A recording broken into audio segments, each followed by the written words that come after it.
செல்வத்துக்கும் கல்லுப்புக்கும் நெருங்கிய தொடர்பு இருக்குது. ஏன் அப்படி சொல்கிறேன்னா, கல்லுப்பு மகாலட்சுமின்னு அம்சம் கொண்டது. மகாலட்சுமி வாசம் செய்கிறது. இது எதையுமே பெருக்கி அதிகப்படுத்தி கொடுக்கும் தன்மையுடையது. கல்லுப்பு ஒரு பவுலில் போட்டு அதில் ₹1 நாணயத்தை போட்டு வைக்கிறது பணத்தை பெருக்கி கொடுக்கும். இந்த நாணயத்தையோ ரூபாவையோ எடுத்து செலவு செஞ்சுட்டு திரும்பவும் அதில் ஃபில் பண்ணி வச்சிங்கன்னா உங்களுக்கு பண வரவை அதிகப்படுத்தி கொடுக்கும்.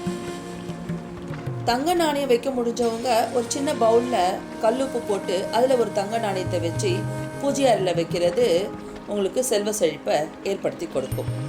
இதை வெள்ளிக்கிழமை அன்று வெள்ளி ஓரையில் செய்கிறது உங்களுக்கு நல்ல ஒரு ஏற்றத்தை கொடுக்கும். இந்த உப்பை ஒரு வாரத்துக்கு ஒரு முறை ஓடுற தண்ணியில் விட்டுட்டு பின்னாடி மாற்றி வைங்க. இந்த பதிவு பிடிச்சிருந்தால் லைக் பண்ணிவிட்டு ஷேர் பண்ணுங்கள்.